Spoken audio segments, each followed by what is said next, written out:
গভীর রাতে বিধ্বংসী আগুনের গ্রাসে বেলপুকুর বাজার। আজ মঙ্গলবার 30শে ডিসেম্বর গভীর রাতে বেলপুকুর বাজারে শ্যামপুরের বেলপুকুর বাজারে বিধ্বংসী আগুনে ভস্মীভূত হলো 6টি দোকান, 2টি ফল দোকান, একটি খাবারের দোকান এবং মুদিখানা দোকান ও ইমিটেশন দোকান। স্থানীয় সূত্রে জানা যাচ্ছে যে রাত্রি 2টো নাগাদ দাউ দাউ করে বিশাল আগুনে জ্বলতে থাকে দোকানগুলি।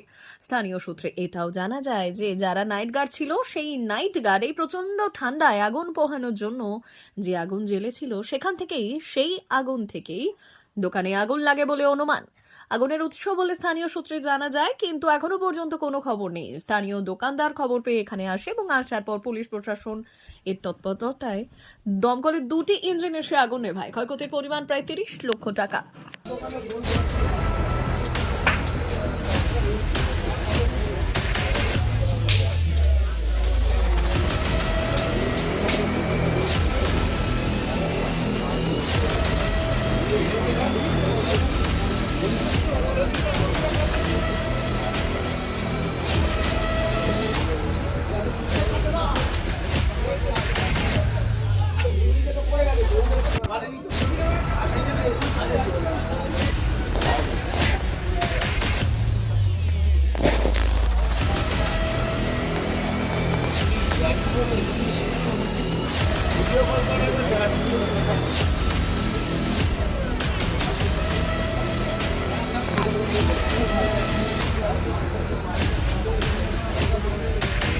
হাওয়াটাও দিচ্ছে নি, আরো তেজে ঢুকে আসছে আগুন।